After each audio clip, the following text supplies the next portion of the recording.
tahi sai ka dawo mijin Aisha sai Allah jalla sarki wani sai in ya sake sada da mu sai ni je kaman mu ta hada shi ni kuma gashi an tai da ni to ni roƙon da na yo a can uware mijin ya hada kai na roƙi ubangiji rabbana Allah ya kira ka kai ma ka zo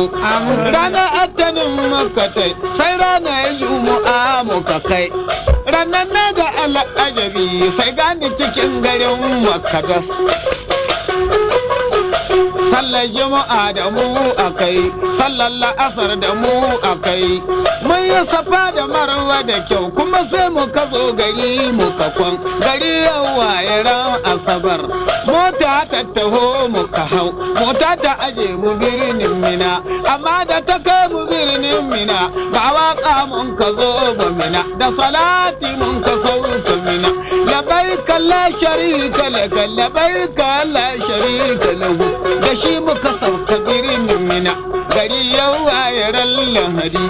mota ta taho muka hau filin Arafa ta sabuka da mu muna zikiri muna wuridi da mangariba muna addu'a wata mota ta taho muka hau sai mun zulfa ta sabuka da mu to mangariba anan muka yi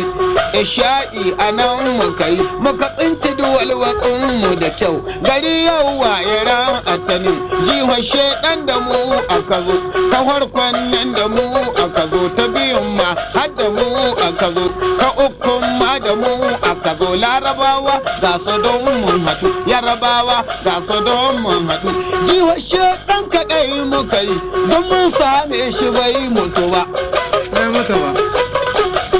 dan shedan shi na nan tsaye ka roƙi ubangiji rubana Allah zai baka babban rabo amma ka darata mai yangari kuma ga wata sabuwa yangari mutum in ba ya warigi da kai don Allah ka daina warigi da shi in ka ga mutum da dogon ɗumi kauce mai kai ya ja maƙiya